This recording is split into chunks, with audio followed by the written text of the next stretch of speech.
Good afternoon, everyone. Welcome to the webinar. Today we'll be talking about the environmental health hazards in the aftermath of Hurricane Sandy. I'm Dr. Ken Spaeth. I'm Director of the Occupational and Environmental Medicine Center in the Department of Population Health at North Shore LIJ. I'm also an Assistant Professor at Hofstra North Shore LIJ School of Medicine and on faculty at the Hofstra MPH program. So just to give you some background, my specialty is occupational and environmental medicine, which means that I deal with hazards that are health hazards found in the environment, and there's a wide range of those, as I'm sure you can imagine. That includes everything from pesticides to heavy metals, air pollution, water pollution, and a host of others found in the home, in the workplace, and in communities. And as I'm sure you can all appreciate, there were a number of hazards that resulted from the storm back in October. It was a devastating storm for all, particularly in this region of the country. And what we're going to do is talk a little bit about what went on and the consequences of it in terms of public health and environmental health. So let's begin really by looking at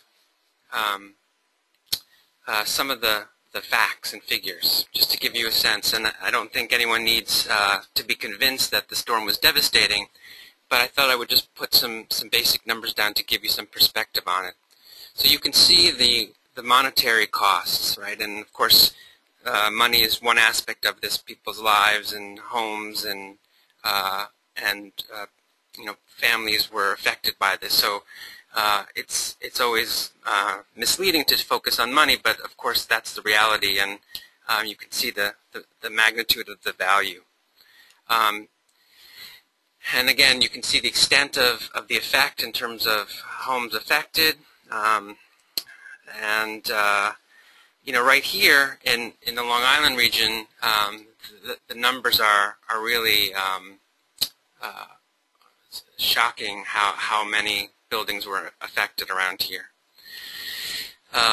and also you can see the amount of debris that was left. And this is a figure for Long Island, so you can see that that's an enormous amount. It's almost hard to conceive of how much that is, but it's really very telling as to the devastating effects. And I'll add one more fact here, which isn't a result of the storm, but a fact about the buildings on Long Island, that 90% of all homes were built before 1980. Now, why do I mention that? Well, that has real implications in terms of the potential hazards and environmental exposures that can result, and we'll talk about those as we go forward, but you should think about that a little bit. And furthermore, you know, I think it's useful to think about the different ways that that Sandy may have impacted public health. And it isn't a given that it would, but you know, as a public health professional and from a public health perspective, you want to start to immediately ask these kinds of questions in an event. And so once this happened, there are, of course, immediate effects, right? And an immediate effect would really take place in the hours and even day or days following. And then, of course, you have medium and long-term effects, and that would extend days, weeks, months, and even years. And you know, we've seen, for example, in other events such as the attacks on the World Trade Center on September 11th, that while there can be enormous consequences in a disaster in real time, you know, for the first hours and days, these effects can really linger and resonate for years, and we see that now in those responders and residents, workers, etc., who are down at ground zero, and many of whom are still suffering the effects. So I'm going to just go through some pictures here so you can see again, I'm not trying to convince anyone. I know that everyone is well aware, but as we go through, what I'd like is for you to take a look at what you're seeing and think about the ways that these could pose potential health hazards for folks. And we'll talk about some of these as we go through. And I won't comment too much because I think these speak for themselves somewhat. What you're looking at is someone who's had a water-damaged home, and that's mold growing on the walls. I apologize for the quality of the picture. Most of these homes are on Long Island. A couple of these are from Rockaway.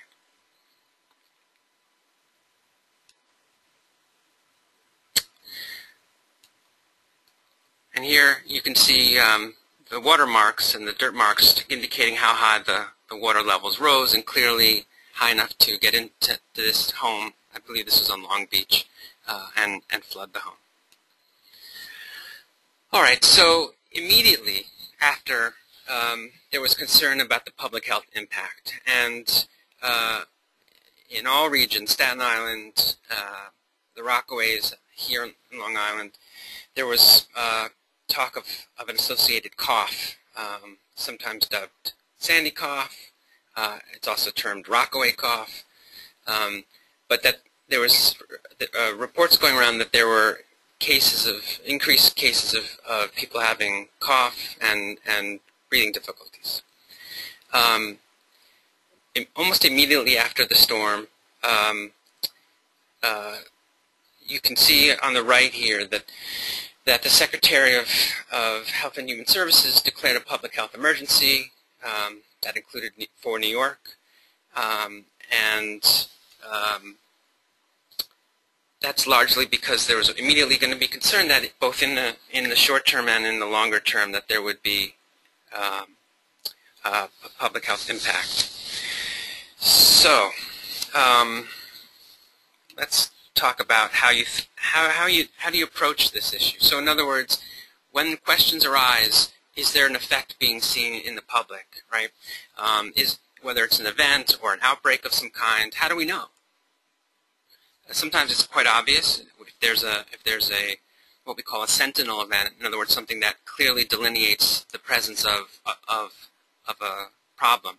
So, for example, an attack, as we saw in the World Trade Center, there isn't much mystery there. We know immediately. But other times it's not so clear. So, so there's a number of ways to approach this from a public health perspective. One is to do what's called a risk assessment, and you can see that there are 4 steps here. The first one being hazard identification, and simply put, it poses the question: well, what are we seeing? What are the health effects that we're trying to identify here as being potential markers of a larger problem? And if those are found, then you will go on and approach it by addressing the subsequent steps. So let's talk about the first step, because that's really what we mean when we ask, you know, is there a health problem? And so, fortunately, in this country we have a pretty good public health infrastructure, and frankly, it was strengthened dramatically after 9/11 and the anthrax attacks that followed. A great deal of money was poured into the public health system, which at the time had really been lingering and was steadily becoming underfunded. But this infused quite a bit of money to rebuild the public health infrastructure, really in order to protect us from, primarily the intent was biological, chemical, and radiological weapons, but the spillover was it improved all our surveillance and monitoring of disease. So there are many kinds of ways to do surveillance, in other words, to look for disease in a population. But in these kinds of situations, what you want is something that is detectable relatively quickly. So first and foremost, there are anecdotal reports, meaning you get calls, as we did, from physicians in the community who's saying, I'm seeing a lot of patients with cough. So that's one way. You can look to what's happening in the emergency rooms. Now, all emergency rooms are plugged into both a statewide program and a national program to monitor these kinds of things. Similarly with EMS calls, so types of ambulance calls are being called into 911 is monitored and kept track of. Even things like prescription drug use is monitored. In other words, the number of types of medicines, whether it's antibiotics, whether it's for anti-diarrheal medicines, whether it's for breathing medicines, but these are tracked to see if there are changes from what's normally used. And then there's something called syndromic surveillance. Now this refers to identifying clusters of symptoms that tend to be good markers for outbreaks. So for example, fever, cough is a common one. That could be indicative of a flu outbreak or certain biological weapons. And so these are tracked primarily through emergency room and hospital records electronically in real time. And so if there's an increase over what's expected, what's at baseline, what the normal levels are, then that sets off an alert and an investigation begins. Another one is laboratory results. So if samples are sent to a lab for testing, abnormal results are tracked, specifically for a number of infectious diseases as well as certain heavy metals and other lab results. So as you can see, there's an array of approaches to monitoring changes in the health status of a population. So in terms of Hurricane Sandy and the environmental hazards posed, you can see that here are a number of the potential hazards. Now, referring back to earlier slide when we talked about short-term and medium-term and long-term, right? Short-term concerns in an event like this would be things like musculoskeletal injuries, traumas, carbon monoxide poisoning, electrocutions, hypothermia, things that are happening as a result of the physical hazards posed by the storm. Now, in the aftermath, then you start to get to different kinds of hazards, and these are really more of an environmental nature. And as you can see, asbestos, mold, lead, carbon monoxide, sewage, and there's some more we'll get to. I've put stars next to asbestos and lead to reference something I said earlier, which is that 90% of the buildings on Long Island were built before 1980. And one of the reasons why that's important is that the standards around the use of asbestos and leaded paint specifically changed in the mid to late 70s and were phased out. So homes built before 1980 were almost certainly going to contain either asbestos or lead or even both. And we'll talk more about those in detail. So some other potential environmental hazards that can be faced would be water that's been contaminated. Now, coming across water in a flooded basement or anywhere else, it's impossible to know by looking at it what else could be in that water, whether it's sewage, chemicals, etc. So, water in and of itself should be assumed to be contaminated. Obviously, chemical spills can occur. Flood water can pick up or cause chemical spills and carry those chemicals along to flood zones and flood sites. Heating fuels as well, particularly at home, from furnaces, etc. And then one of the most overlooked aspects of this is stress. Physical stress, of course, but also emotional stress. We've learned from these kinds of events that the emotional effects, the psychological effects of these kinds of large-scale events are pretty severe and have long-term consequences. Now, I'm not a mental health professional, and the focus of this talk isn't, the psychological effects, but you would be remiss not to consider this as part of the hazards and in public health concerns of an event like this. So, clearly we all saw this going on, and we, meaning the North Shore Elijah Health System, the Department of Population Health, saw what was happening and began to think about ways we could reach out to the community and offer some resources around these issues. So one of the things that happened was we established a hotline for handling calls that allowed folks who had questions or concerns about exposures to environmental hazards or potential exposure to call and get their questions answered. It was for workers, it was for communities, for community members, pretty much open to Long Island as a whole. And we have a staff of environmental health experts answering the phones, including environmental medicine physicians such as myself who are available to speak, and as appropriate we would refer folks to receive medical care. We also kept track of who was calling and what they were calling about. So here are the major issues, and let's talk about them a little bit. So one of them is asbestos. So as we talked about, 90% of the homes were built in a time when asbestos was widely used as part of home construction and by the building trades. We won't spend too much time on it, and as anyone who watches TV or listens to the radio knows, there's significant health effects from asbestos, including cancer of the lung, primarily, as well as mesothelioma. You know, asbestos cleanup is a complicated and highly technical process, and is not something that folks should be doing on their own. They should be bringing in certified cleanup professionals to do that. Probably the single most commonly asked about hazard is mold. More accurately, the way it should be talked about, the way we talk about it is damp space, right? Because anywhere there's moisture, there will be mold.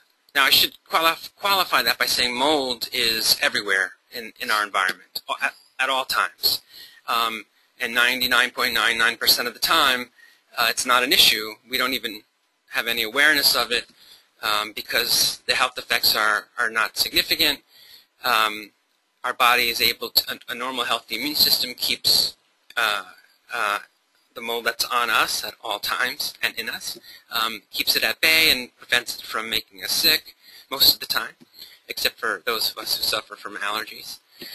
And so anywhere there is excessive moisture, mold will grow. It's already there, but once there's adequate moisture, the mold will begin to grow and grow rapidly.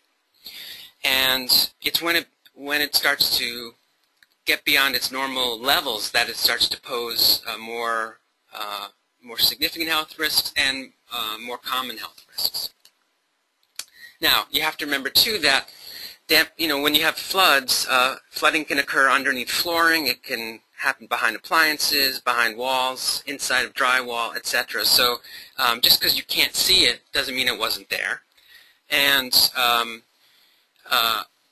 while you can't see it, typically you can smell it. And in some ways that's more useful because there are ways to test for mold, but the testing is problematic.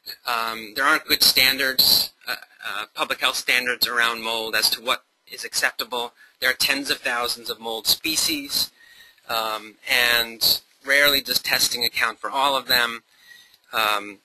Even the kind of testing you get to see if you're allergic to mold, while useful in certain ways, is not complete by any stretch and doesn't give you definitive answers. So testing itself is a problem, but you have your eyes and your nose, both of which can give you great information about the likelihood that you've got a mold problem.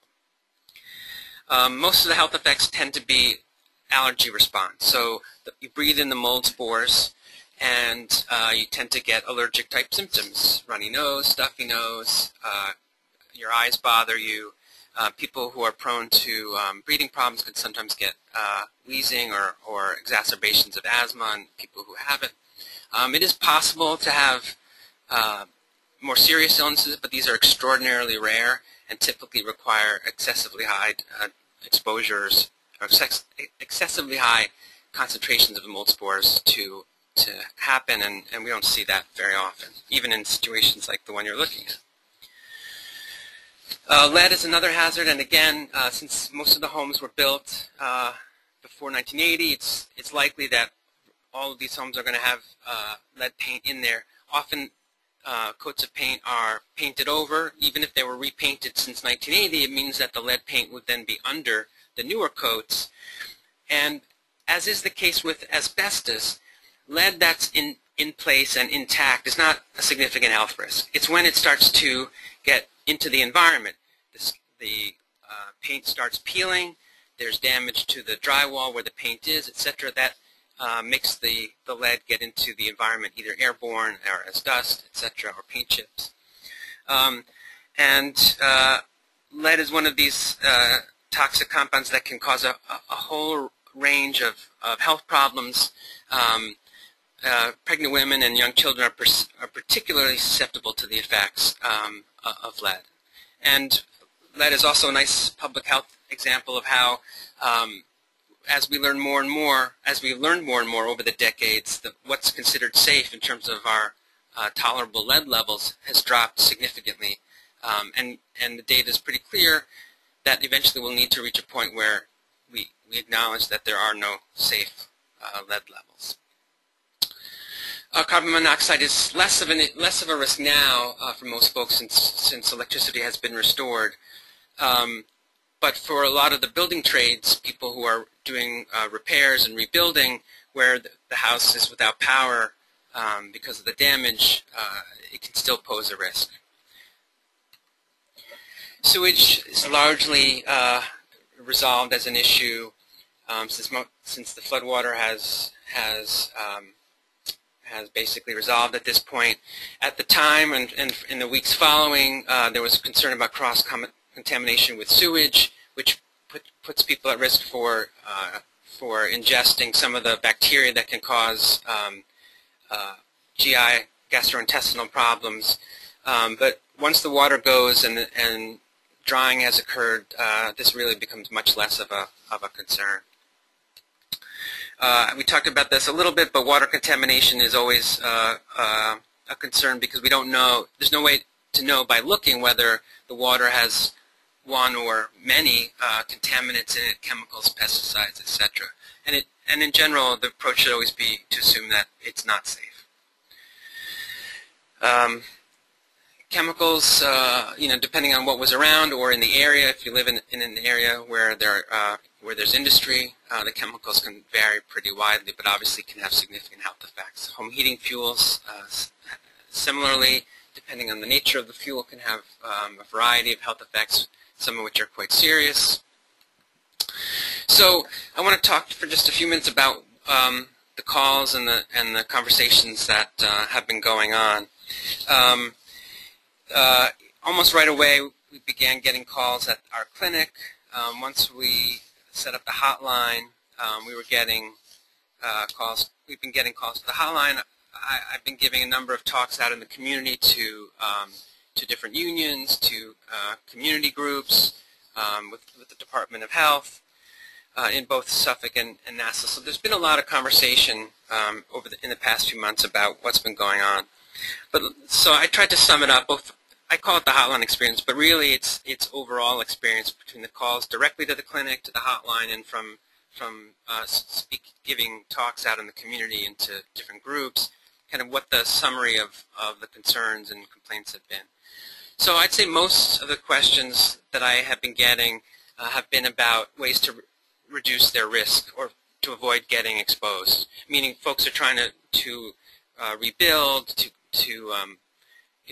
redo their basements, etc., and they've got a basement that was flooded, and what can they do to avoid exposing themselves or the family to the hazard? So that's the majority. The other half would be people who are sick and have questions about whether it could be related to an exposure and what to do about it. So, and of those, I would say about half were questions specifically about symptoms that were felt to be related to mold, and almost all of those were upper respiratory, meaning sinus congestion, runny nose, upper respiratory infection type symptoms. Cough was not so common, although it did come up, but most of it was really, I would say, cold-like or flu-like symptoms. Overall, the vast majority of calls and conversations and questions were about mold. So let's go back to this original question. Has public health been affected by it? And if we use the markers, the parameters for determining this that we talked about earlier, anecdotal reports, definitely. Right? I showed you the news clippings. You probably have all heard people talking about it. So that's absolutely there. In terms of everything else, ER diagnoses, in the first 2 to 3 days after Hurricane Sandy, the emergency rooms showed that surveillance of the emergency rooms on Long Island and in Queens, Staten Island, there was a bump in the number of respiratory complaints being seen in ER. However, very few of these were admitted. Most were treated and discharged. There was relatively little follow-up. There were very few hospital admissions, nothing above, no rates above normal. Ambulance calls were not any different. Prescription utilization for breathing medicines, such as asthma medicines, antibiotics, etc., were all where they are typically for this time of year. Syndromic surveillance didn't reveal any abnormalities in terms of increases, and there was even air quality sampling done by some of the environmental agencies, and no hazards were detected in the air above what's considered acceptable. So, what's the answer then? Has public health been affected? Well, if you go by these markers, you might say no. However, one could make the argument that these are not necessarily the best ways to answer the question. These are useful in their way, but for example, what if the symptoms were mild to moderate, but not enough to send someone to the emergency room? Well, in that case, maybe a number of cases could get missed or not accounted for. It's possible that there are other kinds of symptoms happening that aren't tracked by these measures. So we don't know. Furthermore, as we talked about, there are short-term effects, there are longer-term effects, and so we may have not been hitting the right windows. So maybe what we were looking for in the first few days and what we might have been seeing in the first few days may be different than what's going to be seen in the subsequent weeks, months, or even years. Now, years seems excessive, but if you consider, for example, that the high percentage of homes that are old, and meaning that they're going to be likely to contain asbestos, there could be a number of cases of asbestos exposure.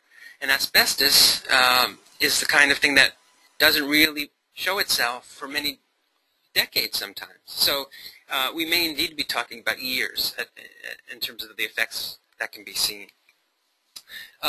Further complicating the search for any health effects is the fact that the timing of the storm fell at the beginning of the cold and flu season.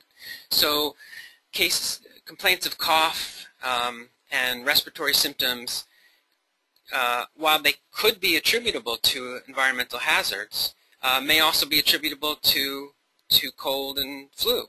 People without electricity, with colder temperatures, spending a lot of time outdoors, etc., certainly at high risk. And in fact, rates have been higher this cold and flu season. So how much of it is that? It's difficult to say. So there are a number of factors that contribute to this, and answering the question is fairly complicated.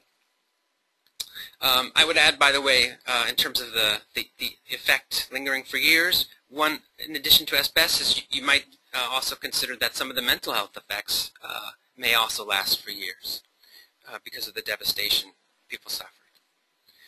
So that's basically what I wanted to talk about today. I put up the hotline number. If anyone feels that it's useful or knows someone who feels it might be useful, please feel free to call it.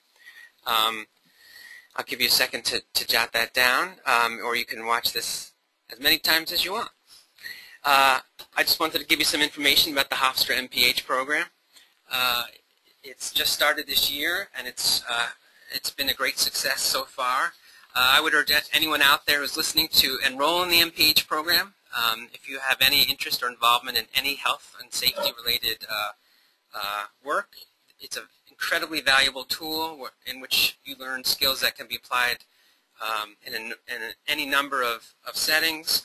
And you know, more than that, the kinds of skills that you acquire from getting a master's in public health allow you to really understand the world much more clearly.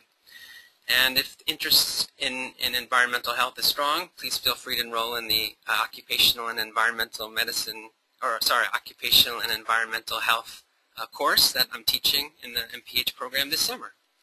So thank you, and if you have any questions, now would be the time to type them in, and I'll do my best to answer them. Okay, so the first question is, I keep hearing about toxic mold. What is it? What should I do to protect myself? It's a very good question. This comes up a lot and has been coming up a lot since the early 90s when the concept of toxic mold first got talked about. And it's a long and actually interesting story of public health and its role. But to make a long story short, the bottom line is that toxic mold is largely a myth. It's never been demonstrated to be a real entity, although if you go online and you search it, you will find plenty of websites that will tell you toxic mold is real and offer you ways to deal with it. But despite how cynical it may sound, they're largely trying to take your money. There really is no medical or scientific evidence to support the presence of toxic mold. Most of the health effects were the ones we talked about. 99% of the people who do have health effects from mold exposure have allergy-type symptoms, runny nose, irritated eyes. Some percentage will have cough. People with asthma can have exacerbations. It can trigger asthma in some people. But the concept of toxic mold is really a myth. Another question was, how can we get a copy of your presentation? Well, on our website, you can watch the video or watch the webinar again. Which will be up and running in a day or two. Thank you. I was just informed of that. So within a couple of days, you'll be able to watch the slides and listen to the sound of my voice as many times as makes you happy. Okay. Another question was, how long do the health effects of mold last? Well, typically the symptoms are exposure related. So the best treatment is the simplest one, which is to avoid further exposure. Once that happens, symptoms typically will resolve relatively quickly, often within 1 to 2 days at most, sometimes within hours. There's not typically any kind of long-term effects from this, so once the exposure is over and the symptoms end, that's it. There's really no need to be overly concerned about mold exposure in terms of its long-term effects. Another question is asking, do I need to hire a company to remove mold? Can I do it myself with just bleach? Not to dodge the question, but the answer is it depends. Depends largely on the extent of the mold growth. Relatively small amounts of mold growth can be dealt with on your own, and you don't need to bring someone in. Diluted bleach solutions are typically adequate. If you go to the web page for the Department of Health in Nassau or for Suffolk, they have informational flyers posted about how to remove the mold, and I would refer to those if you want specifics. But in general, you can do it on your own if it's relatively small. Obviously, if there's suspicion that there may be mold in the drywall or behind or underneath flooring, well, that's obviously more complicated, and depending on your home building and home repair skills and your level of expertise, you may or may not be able to handle that kind of thing. But in general, if it's relatively small levels, you can do it on your own. Otherwise, you can have contractors come in. When you're doing it, always a good idea to wear an N95 dust mask, which you can typically get in hardware stores or drug stores even, to protect yourself, gloves, etc. That's typically going to, and always goggles is always a good idea, particularly if you're going to use a bleach solution. In terms of mold, that's usually adequate. But if it's extensive, if you see mold visible over extended areas of the walls or floors, then in those cases it's probably wiser to have someone come in and do it for you. Another question I was asked was, does the MPH program address mental health stress as a public health issue? I would say that mental health is an emerging area in public health. I think in the past 10 years or so it's really started to become a staple with increased funding and increased research and increased attention, all of which is warranted. When you look at the data on the impact of mental health and diseases like depression and anxiety, PTSD, they have real impact on not only quality of life but on society in terms of economic effects and utilization of healthcare dollars, etc. So every aspect of public health and public health issues are going to be covered in our program, and we have a host of mental health experts within the university and in the health system who serve as top-notch faculty. So the short answer is yes. Another question is Hofstra and/or North Shore LIJ conducting any long-term studies, public health about Sandy? There are studies that are being planned. There's nothing up and running as of yet, but there are. They're in the planning stages, yes, and some of which are coming out of the Department of Population Health, and no doubt as they get to a point of readiness, these will be made known to the Long Island community. All right, unfortunately we've run out of time, so I want to thank everyone for participating in the webinar today, and I encourage you to go to the Hofstra MPH program website and read the information and waste no time and enroll right away. So thank you again. Welcome to GoToWebinar, Web Events Made Easy.